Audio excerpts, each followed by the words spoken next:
हाँ, अभी वो प्रसंग असल में वहाँ पे गुलिस्तान का चल रहा है और इधर चल रहा है प्रतिमाओं का, व्रतों का। व्रतों का निर्दोष रीति से पालन करना महत्वपूर्ण होता है, अन्यथा वो संयम लब्धि स्थान, वो विशुद्धि स्थान, वो गुलिस्तान बना के रखना सामान्य बात नहीं है। मूल में धर्म अहिंसा है। अहिंसा के लिए ही अष्टमूल का त्याग किया जाता है और अष्टमूल गुणों को धारण किया जाता है। अहिंसा की सिद्धि के लिए ही सप्तव्यसनों का त्याग किया जाता है। अहिंसा की सिद्धि के लिए ही 22 अवक्ष का त्याग किया जाता है। अहिंसा की सिद्धि के लिए ही 12 व्रत धारण किए जाते हैं। अहिंसा की सिद्धि के लिए ही 11 प्रतिमाएँ हैं। अहिंसा की सिद्धि के लिए ही मुनि महाराज के 28 मूल गुण हैं। अहिंसा की सिद्धि के लिए ही 22 परिसय हैं और उपसर्ग हैं। अहिंसा की सिद्धि के लिए शील के 18,000 गुण हैं। अहिंसा की सिद्धि के लिए 84 लाख उत्तर गुण। धर्म की शुरुआत भी अहिंसा से ही होती है और धर्म की पूर्णता भी अहिंसा से ही होती है। सम्यक दर्शन के 8 अंगों का पालन भी अहिंसा के लिए है। और मैत्री प्रमोद कारुण्य माध्यस्थानी च सत्वगुणादिक क्लेशमाना विनियेषु, ये भावनाएं भी व्रतियों को भानी चाहिए। यदि उसकी एक व्यक्ति से भी मित्रता नहीं है तो आप समझ लीजिए कि उससे अहिंसा का पालन नहीं हो सकता है। प्राणी सत्पेषु मैत्री लिखा है, जैनेषु मैत्री, मनुष्येषु मैत्री, साधर्मेषु मैत्री नहीं लिखा, मित्रेषु मैत्री नहीं लिखा, स्वजनेषु मैत्री नहीं लिखा, सत्पेषु मैत्री लिखा है। प्राणी मात्र के प्रति मित्रता हो। और मित्रता का लक्षण बुद्धवाद आचार्य देव ने लिखा है, परेशान दुखानुत्पत्ति अभिलाषा मैत्री। दूसरों को हमारे माध्यम से दुख उत्पन्न ना हो, ऐसी भावना का नाम मैत्री है। सत्पेषु मैत्री। तो ये कोशिश हर स्थान पर करनी चाहिए कि ज़्यादा से ज़्यादा अहिंसा का पालन हो। प्रमोद भावना है, वो भी अहिंसा की सिद्धि करने वाली है। गुणिषु प्रमोदम। यदि किसी में एक भी गुण अधिक है तो उसके दिखने पर आपको प्रमोद भाव होना चाहिए। गुणी जनों को देख हृदय में मेरे प्रेम उमड़ आवे, और बने जहाँ तक उनकी सेवा करके यह मन दुख पावे।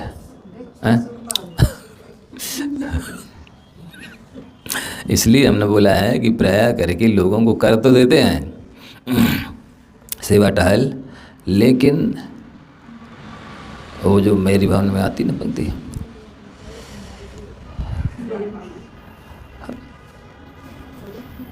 देखो गुरु के बारे में लिखा ना, रहे सदा सत्संग उन्हीं का,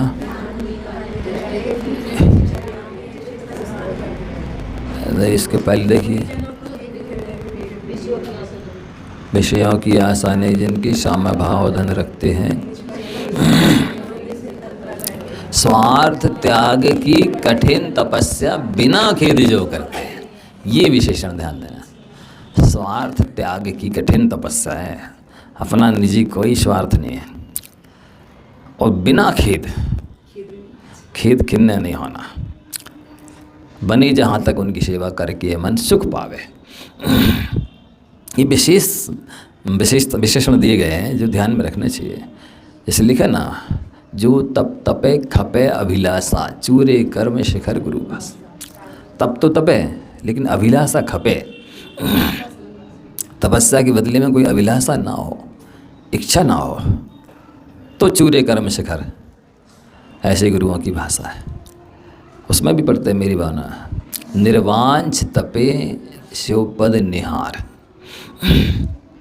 वांछा से रहित होकर तपस्या करना कठिन काम है। और शिवपद को निहारते हुए, एक ही लक्ष्य, ये विशेष ध्यान देने के लिए। तो मैत्री हो और प्रमोद हो, प्राय करके ईर्ष्या, द्वेष, घृणा, नफरत, बैर, विरोध, बदले की भावना, ये सब नेगेटिव विचारधाराएं कौंधती रहती हैं दिमाग में। इसकी वजह से हम अपने कर्तव्यों का पालन नहीं कर पाते।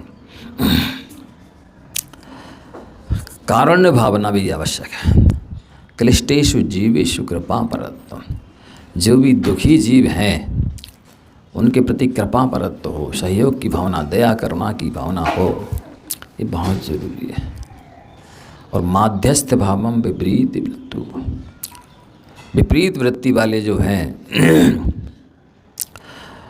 उनसे बोलना बंद कर देना, देखना बंद कर देना, आना जाना लेना देना बंद कर देना, इसका नाम माध्यस्थ भावना नहीं है। न राग की खाई में गिरे न द्वेष की खाई में गिरे, वो है माध्यस्थ, तटस्थ, किसी भी पक्षपात में ना पड़े राग और द्वेष के। माध्यस्थ भावम विपरीत वृत्तो, तटस्थ रहना, बिल्कुल समता भाव रखना बहुत कठिन काम है। हाँ, तो अविनयेषु उद्दंड लोगों में मध्यस्थ भाव, ये भी अहिंसा की सिद्धि के लिए 4 भावनाएं हैं। और फिर अहिंसा व्रत के अति 4 हैं। बंद बदच्छेदाति भारारोपण पान निरोधा। क्या कह रहे हैं? बंद, यहाँ पर बंद से क्या कहा? ऐसे बांध देना जिससे आग लगने पर भाग ना पाए पशु, कोई सांप आ जाए या कोई छप्पर टूट जाए तो फिर आपको हिंसा का दोष लग जाएगा, वो भाग नहीं पाएगा। बद से यहाँ जान से मारना नहीं लेना, लाठी, चाबक, कोड़ा, पत्थर इत्यादि मारना, ये भी बद की कोटि में आता है। अतिचार लगता है हिंसा व्रत में। आप सोचो, अनुव्रति नहीं करेंगे तो फिर दोष लग रही है, माइनस मार्किंग होगी पुण्य की। ये जो एक समय बढ़ा बढ़ा करके ईश्वर की आयु पूरी कैसे होती है? जिसकी जैसी दया, अहिंसा, करुणा ये सब होता है, उसके अनुसार वहाँ पर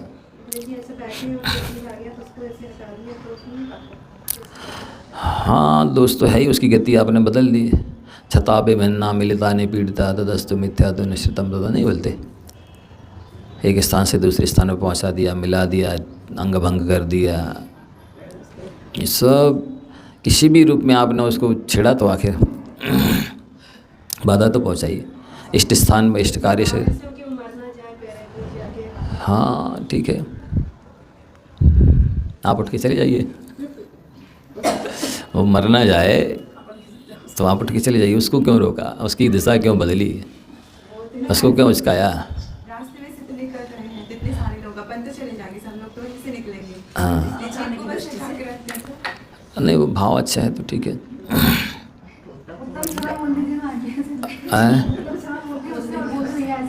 ठीक ठीक ठीक, नहीं वो आप बैठे हैं उस समय की बात कर रहा, आप रास्ते में आ गए तो छेद में क्या होता है? नाक कान छेदना। हाँ, पशुओं की पहचान बनाने के लिए कान काट देते हैं, कहीं बधिया कर देते हैं, कहीं लोहे की सलाई को गर्म करके दाग देते हैं। ये सब बंद बद आदि में आते हैं, काटना छेद में आता है। वो उसमें अभिप्राय खराब नहीं है। अति भारारोपण, शक्ति से, समय से ज़्यादा किसी से भी काम लेना, चाहे वो पशु हो, नौकर हो, अपने अधीनस्थ हो, कोई भी हो अंडर में, इन सब के विषय में ये सोचा जा सकता है। उनकी कितनी शक्ति है, कितनी देर वो काम कर सकते हैं, उतनी ही देर कराना चाहिए। अन्न पान रोध, समय पर नहीं देना, या दे रहे हैं तो पूरा भरपेट नहीं देना। दे रहे हैं पर टाइम बाई टाइम भरपेट दे रहे हैं, अकेला पानी दिया या अकेला भोजन दिया, तो ये सब ध्यान रखना पड़ता है। अपने को यदि समय पर ना मिले, बराबर भोजन पानी ना मिले तो क्या स्थिति होती है? तो यही उनके बारे में सोचना। फिर दूसरा सत्यव्रत, यदि आपको और कोई शंका हो तो पूछ सकते हैं। मिथ्योपदेश, रहो व्याख्यान, कोटलेख क्रिया, नाशापार, साकार, मंत्र भेदा। अब ये व्यापार में भी मिथ्या उपदेश हो सकता है, कुछ का कुछ बोलते हैं ना। शादी विवाह के बारे में भी हो सकता है, इस रिश्तेदारी में भी हो सकता है, मित्रता में भी हो सकता है। किसी स्वार्थ बस किसी वजह से कुछ का कुछ उपदेश दे दिया। अथवा आपसे किसी ने पूछा धर्म के बारे में, आपने पढ़ा नहीं, आपको पता नहीं है, लेकिन ये क्या सोचेगा, अरे दीदी को इतने नहीं मालूम, दीदी कितने साल हो गए आपको व्रत लिए और आपको इतनी नहीं मालूम, तो अपन ने कुछ का कुछ बता दिया, तो ये मिथ्योपदेश हो गया। हाँ, नहीं आप कह सकते भाई किसी विशेष ज्ञानी से पूछ लीजिए, बस किसी अन्य से पूछ लीजिए, तो पूछा जा सकता है। लेकिन मान कषाय की वजह से वो ऐसा ना करके और स्वयं उल्टा सीधा उत्तर दे देते हैं, तो उससे दोष तो लगता है। आपको प्रेस्टीज पॉइंट नहीं बनाना चाहिए। ये हमारी इज्जत का सवाल है, ये क्या सोचेगा, इतनी पुरानी है, ये दीदी है, ये सफ़ेद वस्त्र पहने। हाँ ऐसा बोल दो, या हम देख के आप कहीं से पढ़ के या पूछ के बता देंगे, अथवा आप अन्यत्र किसी से पूछ लीजिए, या आपको मालूम इस ग्रंथ में मिल सकता है तो उस ग्रंथ से पूछ के बोल सकते, इसमें पढ़ लीजिए। रहो व्याख्यान, प्रायः ये अपने जीवन में भी घटित होता है। भले व्यापार नहीं करते हैं, सर्विस नहीं करते हैं, लेकिन ये सारी चीज़ें घट जाती हैं। जैसे किसी का कुछ देख लिया एकांत में, हैं नहीं सामान देखा, या उनको कोई चर्या चेष्टा करते हुए देख लिया, और बस वो प्रकट नहीं करना चाहिए थी, प्रकट करने से उनकी छवि खराब हो जाएगी, या नौकरी चली जाएगी, या वो पद से उसको हटा दिया जाएगा, या वैसा सम्मान फिर नहीं दिया जाएगा। लेकिन फिर भी अपन ने ईर्ष्यावश, द्वेषवश, घृणावश या बदले की भावना से पहले इन्होंने हमारे साथ ऐसा किया था, अब इनकी कमी दिख गई, अपन भी बता दो, तो ये दोस्त तो लगते हैं। ऐसी स्थिति में आपको उनके एकांत की बात को, रहस्य की बात को प्रकट नहीं करना चाहिए, प्रकाशित नहीं करना चाहिए। कोटलेख क्रिया, किसी को कुछ दिया और कुछ लिख दिया, कुछ लिया और कुछ लिख दिया, तो ये कोटलेख कहलाते हैं, झूठा लेख। जो आपने लिया है, दिया है, जितना जैसा उस अवस्था में वैसा ही लिखना चाहिए, देना, बताना चाहिए, याद रखना चाहिए। मतलब ये है कि व्रतों का पालन जब तक कि स्वयं की दृष्टि में ईमानदार ना बन जाए तब तक नहीं हो सकता। स्वयं की दृष्टि में ईमानदार बनने की आवश्यकता है। तो उल्टा सीधा ना देखें, ना लिखें, ना बोलें, ना बताएं। न्यासाफार, अपने पास कोई रख गया कुछ और अपन ने फिर उसको, हमें नहीं मालूम कौन ले गया, कहाँ रख गए थे देख लो आप, मालूम भी है स्वयं ने गोल कर दिया है, बेच दिया है, रख लिया छुपा के, लेकिन हमें नहीं मालूम, देख लो आप कहाँ रख गए थे। अथवा कोई ले गया होगा।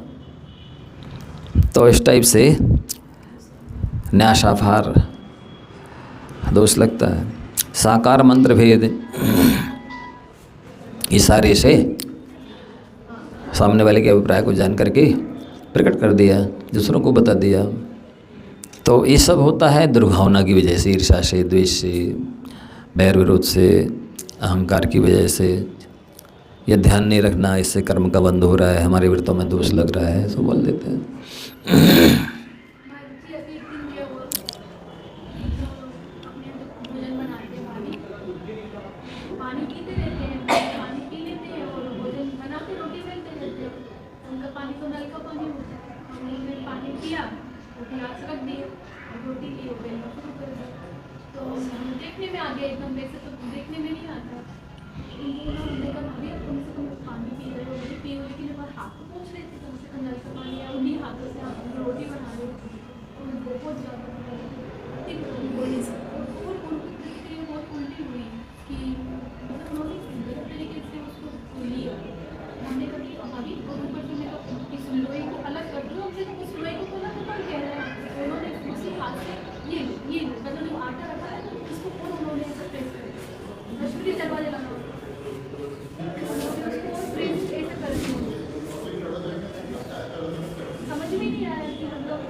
क्या बोले ऐसे में इतना गलत हुआ, मतलब कि बता नहीं सकती। हाँ, फिर ऐसे में फिर भाव आए कि दीदी से कभी मतलब बोलना ऐसा वापस बनने का कि नहीं, अपन किसी का बुरा नहीं करना।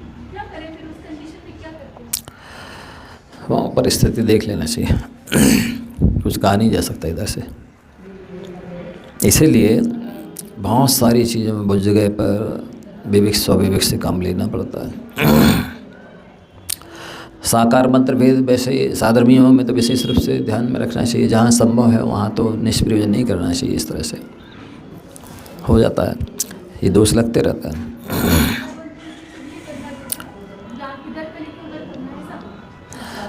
हाँ, यहाँ की जान के सुनकर वहाँ बोल दी, वहाँ की देख कर सुनकर वहाँ बोल दी, ऐसा नारदगिरी का है, काम अच्छा नहीं रहता। तो ये सत्यव्रत के अतिचार हैं। देखो जैसे विद्यार्थी है ना, यदि वो बराबर प्रश्न जो परीक्षा दे रहा है, हेडिंग डालना है, हाशिया में क्या लिखना है, कितना कहाँ विराम, कहाँ पूर्ण विराम, कहाँ पर पैराग्राफ, कहाँ छोटी राइटिंग में, कहाँ बड़ी राइटिंग में, ये सब ध्यान नहीं रखेगा तो माइनस मार्किंग होती चली जाएगी और पास होना ही मुश्किल पड़ जाएगा। इसी तरह से व्रती यदि इन सब बातों का ध्यान नहीं रखेगा तो उसका जो असंख्यात गुणी नजरा तो न दूर रहा, गुणी स्थान बचाना ही मुश्किल हो जाएगा। स्तेना प्रयोग तदाहृता दान विरुद्ध राज्यतिक्रम हीनाधिक मानोन्मान प्रतिरूप का व्यवहार। अब ये व्यापार में तो लगता ही है कि चोरों को चोरी का प्रयोग बताना कि इस तरह से तुम चोरी कर सकते हो, यहाँ से ला सकते हो, सामान उठा सकते हो, लूट सकते हो, ले सकते हो। बाकी और भी दूसरों को भी अपने स्वार्थ सिद्धि के लिए साधर्मियों में भी घट सकता है। कौन से दोष में अचौर्याणु व्रत के अतिचार है ये। हम गलती भी, मतलब ऐसा भी होता ना भाई जी कभी अब मान लो कोई दो लोग आपस में चिढ़ रहे हैं, तो वो एक की अच्छी पहुंच है और एक मतलब ऐसा सोचता है कि नहीं अपना साधन ही कोई बात नहीं, पहुंच से वजह से बड़ों को, बड़े अंदर से इसकी कोई भी XYZ से संख्या हो या कोई भी, उनको जाके बोल दिया। और तो पहले जो बोला जाता है तो सुना है कि पहले जो बोला जाता है वही माना जाता है, कोई जिसने नहीं बोला मतलब वो गलत है, और जिसने जाके कुछ भी अलग अलग सुना दिया वो सही है। तो ये कौन से दोष है? ऐसा है, जो निर्णय लेने देने वाले हैं ना, उनको पहले दोनों पक्षों को अलग अलग सुनना चाहिए, फिर सामने सामने दोनों को खड़े करके सुनना चाहिए, फिर निर्णय देना चाहिए। एक पक्ष को सुनकर के निर्णय देना ये सही नहीं माना जाता, क्योंकि कभी भी कोई व्यक्ति अपनी गलती या कमी नहीं बताता है कि मैंने क्या गलती की है, मेरे में क्या दोष है, क्या कमी है, वो नहीं बताता। इसलिए अलग अलग सुनो दोनों को पहले, फिर सामने आमने सामने खड़े करके सुनो और फिर निर्णय लो या दो। मान लो दोनों को सामने बैठाए हुए हैं, हाँ हाँ कभी ऐसा होता है कि एक पक्ष अपना गलत है लेकिन मजबूती से पक्ष रखता है, हाँ। एक पक्ष सही है लेकिन वो मजबूती से नहीं रख पा रहा, तो क्या मानेंगे, कौन सा कर्म होता है? अब सभी है इसमें। वो कह रहा है कि ऐसा नहीं है, ऐसा नहीं है, ये झूठ है, ऐसा नहीं है, लेकिन वो झूठ है, वो ऐसा है, झूठ को सफाई नहीं देना पड़ता, आजादी से घूमता है, और सच को सफाई देना पड़ता है आजकल। कोई तेज रहता है, कोई तेज हमारे। देखो सत्यमेव जयते, इस सूत्र पर श्रद्धान रखना चाहिए। अंत में विजय सत्य की ही होती है। थोड़ी देर के लिए, कुछ समय के लिए असत्य सिंहासन पर बैठ जाए तो वो सत्य नहीं हो जाएगा, और सत्य फांसी पर झूल जाए तो वो मर नहीं जाएगा। समझ गए? देखो उस सामने वाले की विजय तभी होगी जब उसके पुण्य का उदय होगा। एक चोर भी चोरी करने में तभी सफल होता है जब उसके पापानुबंधी पुण्य का उदय हो। हाँ, यदि पुण्य का उदय नहीं है तो पकड़ा जाएगा, वो सफल नहीं होगा चोरी करने में। समझ रहे हैं? इसलिए पुण्य पाप पर विश्वास रख करके चलना चाहिए, और मौनपूर्वक दुर्व्यवहार सहन करने लेने से दुर्जनों के भी हृदय परिवर्तित हो जाते हैं। हाँ, यही समझाना चाहिए उनको कि सत्यमेव जयते नानृतम, विजय अंत में सत्य की होती है, झूठ की नहीं। हाँ, आप लोग दूर दूर क्यों बैठे हैं? थोड़ा व्यवस्थित सामने आके पास बैठते तो ज़्यादा अच्छा रहता है। कुछ इस तरफ बैठे हैं दीवार की ओट में। के लिए यहाँ आटा में रखो। हाँ, तो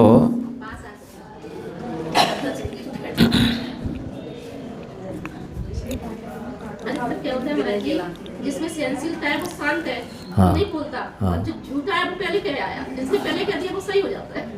नहीं तो उसके पापा ने मंदी पुण्य का उदय है ना, बोला ना, इस वजह से वो सफल हो जाता है।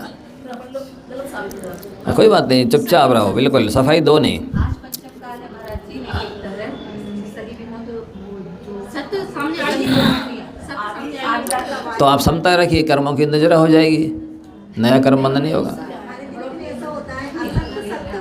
कर्मों की निजरा तो हो जाएगी। हाँ तो हो जाने दीजिए ना, समता रखिए। नहीं, कर्मों की निजरा भी हो जाएगी। ऐसा हो नहीं सकता है कि वो सत्य कभी भी सामने ना आए।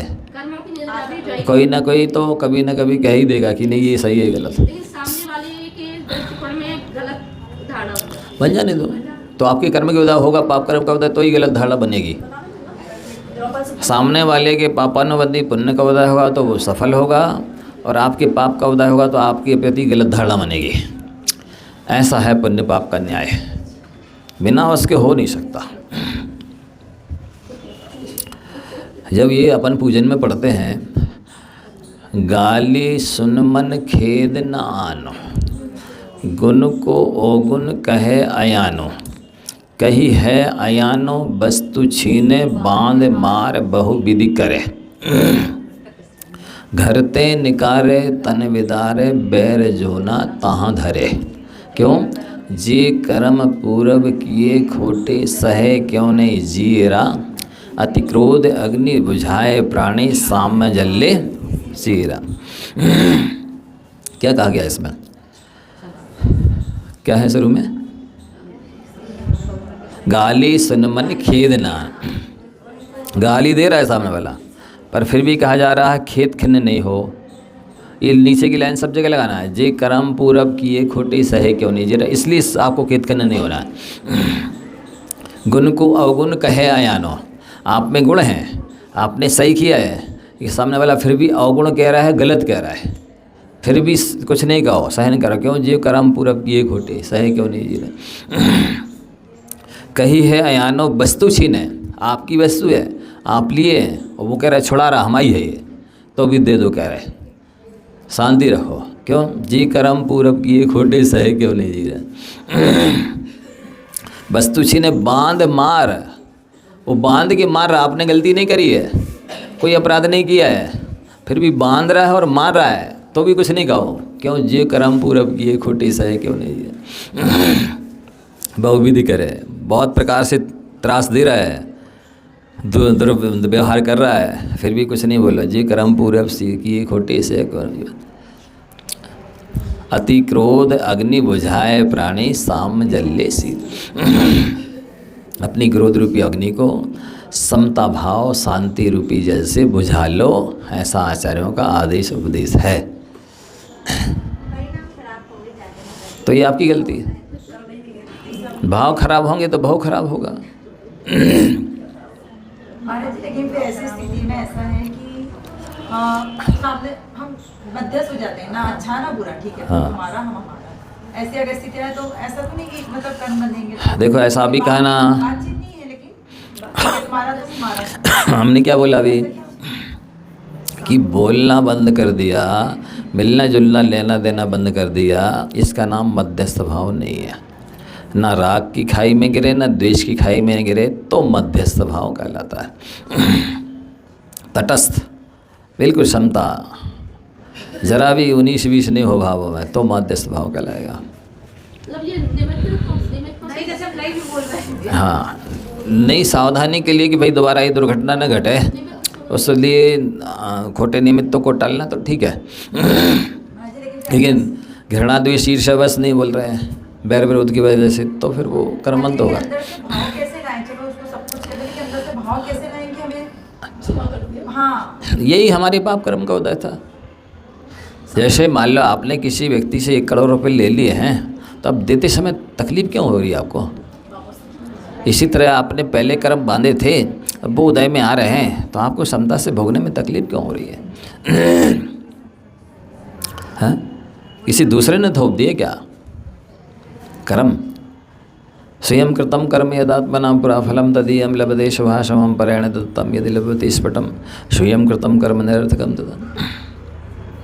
स्वयं के द्वारा किए हुए कर्मों का फल ही मिलता है, ना तो दूसरे के कर्मों का फल हमें मिलता है और ना दूसरे के द्वारा किए गए कर्मों का फल हमें मिलता है।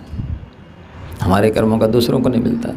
ये मुख्य रूप से अपने पुण्य पाप पर विश्वास हो तो ही क्षमता आ सकती है, और जब तक विश्वास नहीं है तब तक तो विषमता रहेगी।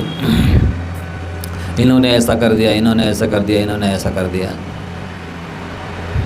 ये ध्यान में रखना होगा। ये जो हम उंगली उठा रहे हैं ना, 3 उंगली कह रही तुम तिगने बुरे हो, सामने वाला 1 गुना बुरा है तो खुद तुम तिगने बुरे हो। बुरा जो देखन में चला बुरा ना मिले कोई, जो दिल खोजा अपना मुझसे बुरा ना कोई।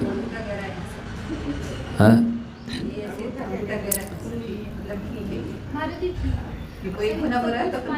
हाँ ये ठीक है। तो कुछ चीजें ऐसी होती है ना आगम के अनुसार कि हम अपनी साधना इतनी बढ़ा ले कि समझा मतलब आ जाए। तो साधना कैसे की जाती है? मतलब कुछ लोग होते हैं जिनको कुछ भी होता है, कोई फर्क नहीं पड़ता। हाँ। हमें तो नहीं पड़ना चाहिए क्योंकि सच में दोष हमारा है, लेकिन उसके लिए साधना कैसे की जाती है? इसी को तो साधना कहते, समता रखने को। उसकी कुछ वो होती होगी ना विधि एकदम नहीं, जैसे कि स्वाध्याय करेंगे तो ये सारे विकल्प शांत होंगे। स्वाध्याय नहीं करेंगे, चहुमुखी ज्ञान और बहुमुखी प्रतिभा होनी चाहिए। चहुमुखी ज्ञान हो चारों अनुयोगों का और बहुमुखी प्रतिभा हो तो हो ही सकता है। जैसे कि बड़े महाराज जी ने कक्षा में बताया था ना कि अगर आपके अंदर वो विचार आते हैं तो आप मन बल धारी मुनि राजों का सहारा ले हाँ। सकते हैं। तो मतलब ऐसे कुछ ध्यान देखो, साधक का लक्ष्य हमेशा अपने कर्मों की निजरा का होना चाहिए। यदि आपका लक्ष्य कर्म की निजरा करना है तो कोई भी प्रसंग बने आप उसे हंसकर निकाल सकते हैं। तो वो भी तो एक साधना है कि उसको हंसी। देखे जानो और जाने दो। महाराज जी इतना आसान नहीं है ये साधना करना। तो साधना करनी है तो फिर साधना कहते किसे हैं? ये आसान नहीं है तो ये तो आसान करना है, हैं? यही साधना इसके साथ है। नहीं, साधना यही है। सादे रहने का नाम साधना है। हमारा एक साधना दानी है हमारे। ये भी सुन रही दुनिया, सुन रही है इधर।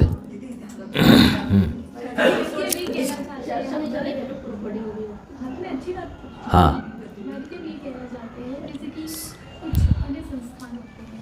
वहाँ पे जैसे किसी की एंट्री होती है तो वहाँ पर उनको पहले वो इस प्रकार से साधना करवाई जाती है ध्यान की या किसी भी वर्ग पे कि वो उन चीज़ों को फेस करने में, उनको सहन करने में अपने आप धीरे धीरे समर्थ होने लगते हैं। तो उनको ध्यान मेडिटेशन करना। देखो, मेडिटेशन नहीं, सबको पहले सर्विस करनी चाहिए। किसी बॉस के अंडर में रह करके यदि आप नौकरी कर लो ना तो सब विनय करना सीख जाओ, अनुशासन आ जाए, पंक्चुअलिटी आ जाए, प्रमाद छूट जाए, सब कुछ हो जाए, ठीक हो जाए। नौकरी कर लेता ना आदमी तो फिर वो उसको बॉस के अंडर में कैसे रहना है, समय पर कैसे पहुंचना है, समय पर कैसे काम करना है, कैसे अनुशासन में रहना है, कैसे कड़वे मीठे वचनों को सुनना समझना है, नहीं समझे? कड़वाहट पी करके वो कैसे वातावरण को मधुरता प्रदान करना है, ये सब आ जाता है नौकरी करने से। इसलिए कुछ दिन नौकरी करनी चाहिए। आके सीधे साधु संत वो ऊंचे पद पर बैठ जाते हैं तो आचार्य बोलते थे कि जो व्यक्ति इन सब अनुभवों को नहीं लेता ना तो वो सम्मान को भी बचा नहीं सकता। जिसने अपमान को सहन किया है वही सम्मान को बचा सकता है। हाँ, ये बहुत अनुभवपूर्ण बातें हैं, इनको यदि आप ध्यान में रखेंगे तो फिर ही ये चीज़ हो सकती है। कभी अपमान हुआ नहीं इसलिए सहन नहीं कर पाते, सम्मान ही सम्मान हुआ तो सम्मान ही सम्मान। जब आप 95 लोगों का सम्मान 6 लोगों से सम्मान करा सकते हैं तो 5 लोगों से अपमान नहीं करा सकते। 95 प्रशंसा की बातें सुन सकते हैं तो आप 5 निंदा की बातें नहीं सुन सकते। क्या 95 लोगों से सहयोग ले सकते हैं तो 5 लोगों को सहयोग नहीं दे सकते? कैसा न्याय करते हैं?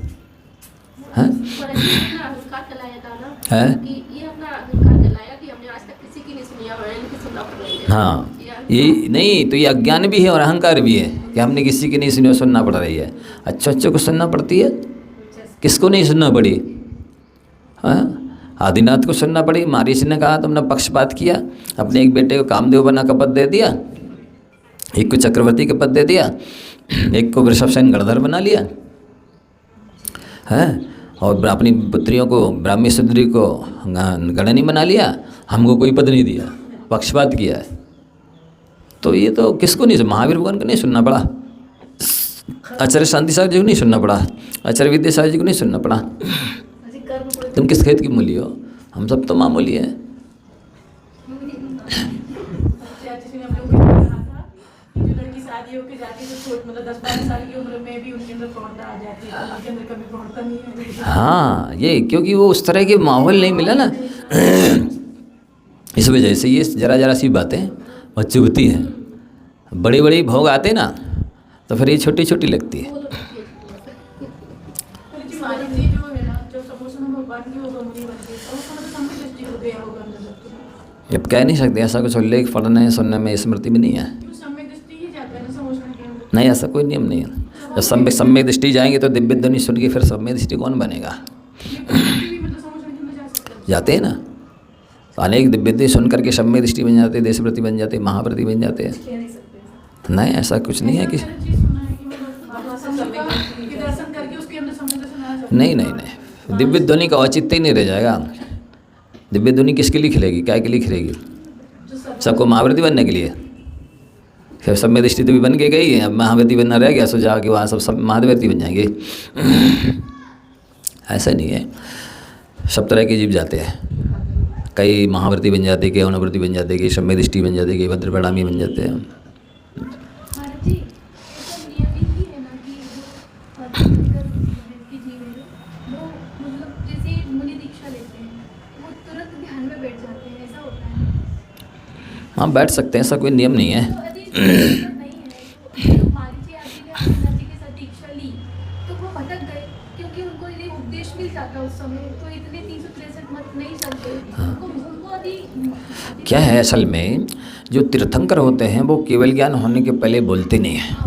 क्यों नहीं बोलते? इसलिए कि वो जो कुछ बोलते हैं वो तीर्थ बन जाता है, उसका फिर सब अनुसरण करते हैं, तो कुछ गलत ना निकल जाए, इसलिए वो महावीर आदिनाथ भगवान नहीं बोले। भटक गए तो भटक गए, क्या कर सकते हैं? हाँ, नहीं, अब ऐसा भी कहते हैं कि वो सोनागी 24 भी तीर्थंकर बनने जा रहे हैं, बनेंगे तो अहंकार हो गया, हमको तो अब तीर्थंकर बनने ही, तो हम अब तीर्थंकर बन के ही अपना अलग से तीर्थ चलाएंगे। तो यहाँ अपन को बहुत गंभीरता की ज़रूरत होती है। उथलेपन से कोई काम नहीं होगा।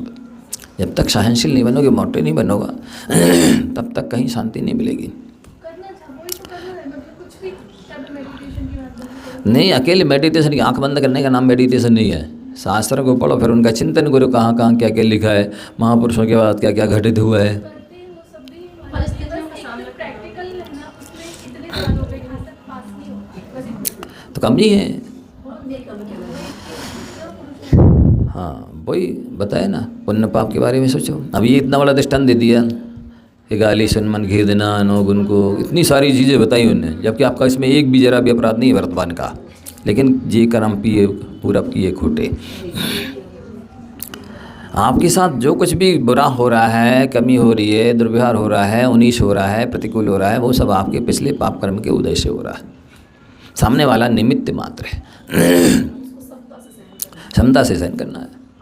हाँ, आ रहे हैं कर्म। आचार्य ने एक बार कहा था, दुनिया में कहीं पे भी चले जाओ, कर्म का उदय है तो वो भैया कहीं पर गया। हाँ, आएगा, बिल्कुल आएगा। नहीं, अच्छे स्थान पर रहोगे तो पूरा नहीं आएगा, कम हो के आएगा या बदल के आएगा। पाप पुण्य रूप भी आ सकता है। अच्छा क्षेत्र रहे, अच्छा द्रव्य क्षेत्र काल रहे, तो ज़रूरी नहीं है कि जो बंदा है वो आएगा उसी रूप में आएगा उदय में। ये पुरुषार्थ अपना है कि अपन खोटे निमित्तों से हट जाए, द्रव्य क्षेत्र काल से, भाव से, और शुभ निमित्त के पास आ जाए। महाराज जी ऐसा ये अपना पुरुषार्थ बन जाएगी, अपनी साधना बनी जाएगी। महाराज जी धीरे-धीरे ऐसा सोचते हैं कि ये क्षेत्र हमको नहीं फल रहा, मतलब कोई भी स्थितियाँ कि एकदम अपने आप को संभालने में समर्थ नहीं होता, यदि लगातार विपरीत परिस्थिति आएंगी तो हमारा अहित ही होगा, इसलिए कुछ समय के लिए उस क्षेत्र में हाँ, किया जा सकता परिवर्तन, बिल्कुल। तो आचौर्य वृत्त के अतिचार हो गए कि स्तेन प्रयोग, आप खुद तो चोरी नहीं कर रहा है, लेकिन दूसरे के लिए चोरी करने का तरीका बता रहा है। अब वो व्यापार में भी हो सकता है, खाने पीने में भी हो सकता है, और पहनने ओढ़ने में, पढ़ने लिखने में, किसी भी विषय में हो सकता है। यदि किसी को गलत तरीका सिखा रहे हैं तो आपको चोरी का दोष तो लगेगा। स्तेन प्रयुक्तदा हृददान। अब कोई भी 420 से 2 नंबर का माल लाया है, आपने ले लिया, चाहे वो खाने पीने का हो, पहनने ओढ़ने का हो, किसी भी चीज़ में रूप है। चोरी का है तो सस्ते में दे गए कि कितने आधे ही मिल जाए बहुत है, हमने खरीदा थोड़ी है, जितने मिल जाए उतना ठीक है।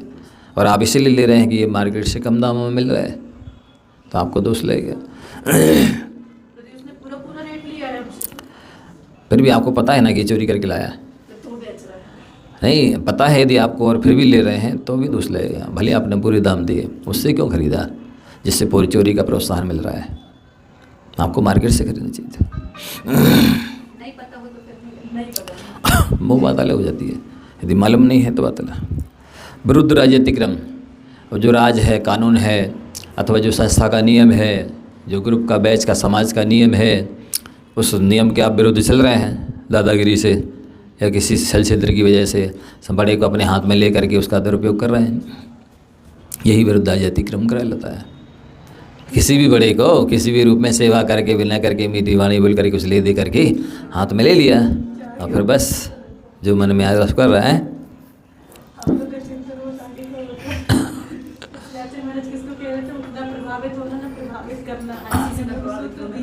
हाँ, लोग तो अभी तक यही सोच रहे थे प्रभावित होना, मतलब एक दूसरे को दोस्ती इस टाइप से प्रभावित होने का, लेकिन आचार्य प्रभाव के इंद्रियों के विषयों से भी तो प्रभावित होते हैं।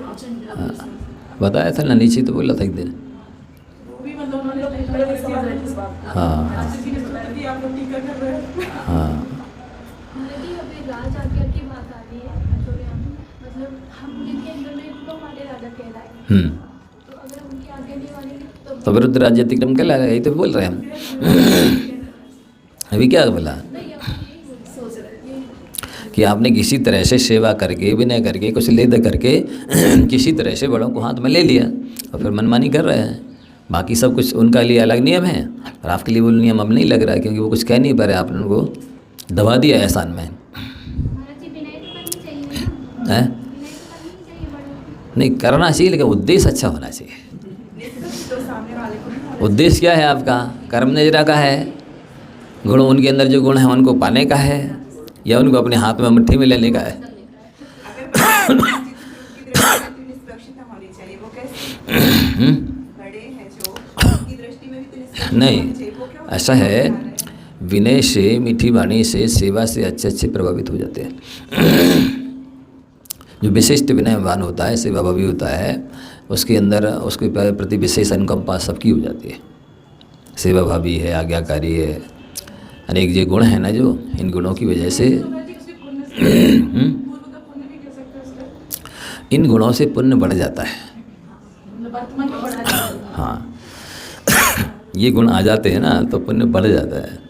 भगवती आराधना में आया है कि चित्कालवर्ती जो बड़े गुरु है, मुनि है, हाँ। तो वर्तमान में भी शिष्य अपने विनय से इतने पुराने आचार्यों को भी प्रभावित बिल्कुल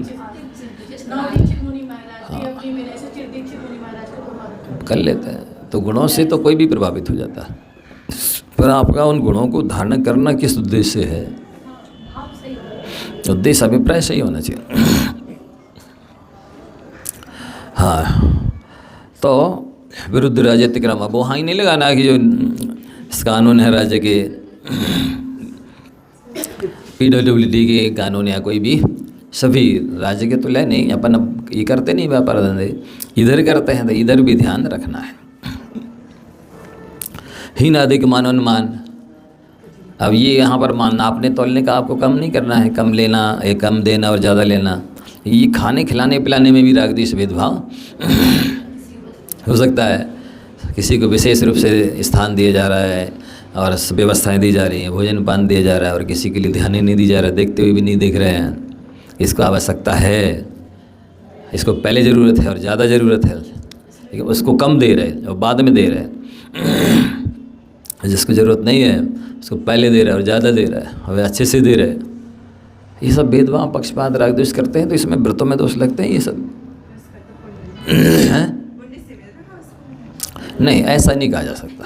आप दे रहे हैं और कहो उसको पुण्य से मिल रहे हैं, ऐसे में तो व्रत पलेंगे ही नहीं। आप कुछ भी करते चले जाइए और कहते जाइए, आप बिना देखे चलिए और कहना उन जीवों के पाप का उदय है, इसलिए भी मर रहे हैं हमारे पाँव के नीचे आके दब के। ये तो देने लेने वाली बात चल रही ना, भोजन करते समय की बात नहीं चल रही। जिस समय दिया जा रहा है और लिया जा रहा है उस समय कितना भेदभाव पक्षपात किया जा रहा है। ये हर चीज़ में हो सकता है, किसी भी विषय में। मान लो कोई आया, उसको बंद उठ के चले गए, दे दिया उसको बैठने के लिए स्थान, दूसरा आया तो और आसन फैला ली जिससे बैठ ना पाए, तो ये क्या हो गया? ये भी हीनादि के मान अनुमान। किसी को विशेष रूप से पूजन की थाली ला के रख दी, दूसरा आया सपन्ना और पूरा लिया और चढ़ा दिया, ये न चढ़ा पाए, ये न कर पाए। ऐसे भाव कुछ भी हो सकते हैं, कहा नहीं जा सकता कि नहीं हो सकते। बच्चों को पढ़ाने में भी हो सकता है। विशेष रूप से किसी को देखना, बोलना, मुस्कुराना, समझाना, पुटियाना और ध्यान रखना, और किसी का सो बिल्कुल देखने ही नहीं, एक बार भी बस तरफ ध्यान ही नहीं किया, उसको समझाने की कोशिश ही नहीं की, तो ये सब इसके अंतर्गत आएंगे। आप कर्म पर थोपेंगे। देखो एक बात ध्यान रखना, आपके साथ जो विपरीत प्रतिकूल परिस्थिति बने उसमें तो कर्म को लाइए, और दूसरे के साथ विपरीत प्रतिकूल परिस्थिति बनाने में उसके कर्म को मत लाइए, उसमें अपने को अपराधी ठहराइए, तब व्यवस्था बनेगी आपके भावों की सही उपलब्धि स्थान, विशुद्धि स्थान की। अन्यथा तो आप दूसरे के लिए कहते हैं उसके कर्म का उदय है इसलिए हम उसे नहीं परस रहे, हाँ, उसके कर्म का उदय इसलिए हम उसकी विनय नहीं कर रहे, तब तो गड़बड़ हो जाएगा। आपका पुरुषार्थ कहाँ है? आपका संयम कहाँ है? आपके अंदर गुण कहाँ है? ये ध्यान रखना होगा।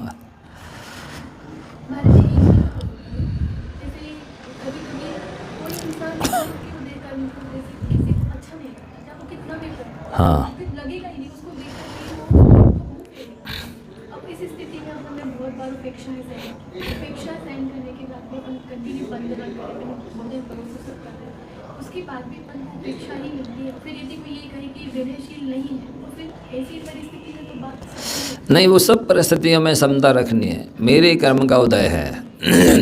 जब यहाँ तक लिखा है व्यक्ति दुष्कर्म करे इसके बाद भी यशस्कृति नाम कर्म के उदय से यश फैलता है, व्यक्ति अच्छे कर्म करे इसके बाद भी यशस्कृति नाम कर्म के उदय से यश फैलता है। इन कर्मों पर विश्वास कीजिए।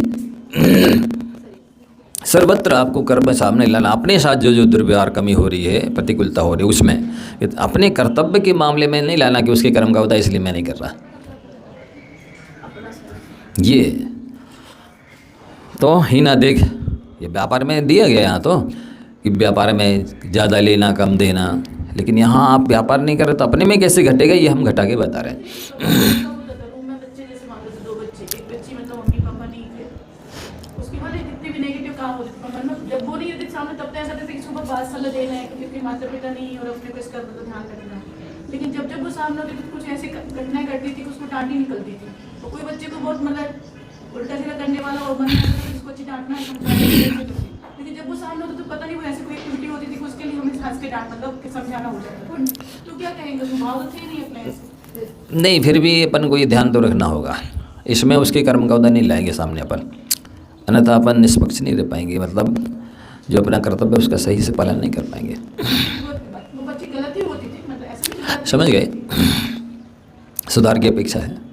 हाँ, जिसको जो चाहिए है उसको वो मिलना चाहिए। लेकिन उसको ऐसा रहता था कि तो हमेशा डांटते हैं तो कभी एक बार उसको प्रेम से समझाएंगे तो भी शायद समझ जाएगी, ऐसा मन में आता था बार बार उसके लिए। हाँ। लेकिन जब वो सामने होती तो डांट ही निकलती थी, ऐसा होता था। ये अपनी कमी मानी जाएगी, ये नहीं कहेंगे उसके कर्म का उदय है। हाँ, प्रतिरूप का व्यवहार, अब ये भी इसमें व्यापार में लगाना है कि आपने सस्ती चीज़ में महंगी चीज़ में सस्ती मिला दी और महंगे दाम में बेच दी, अब ये आप नहीं कर रहे हैं तो आपके में कैसा लगेगा? अपनी कोई भी घटिया चीज़ है, वस्त्र है, खान पान है, और भी जो भी सामग्री है वो थोड़ी घटिया है, सामने वाले की बढ़िया है, तो वो उठा लाए जी रख दी वहाँ, बदल ली, तो ये भी प्रतिरूप का व्यवहार कहलाएगा। अपनी चीज़ जैसी है आप वैसे ही उपयोग करिए, वही सुकून देगी। दूसरे की अच्छी भी चीज़ आप ले लेंगे तो भी वो आपको सुकून नहीं देगी, वो आपकी मैं ब्याज के लेके जाएगी, दूसरी चीज़ ले जाएगी।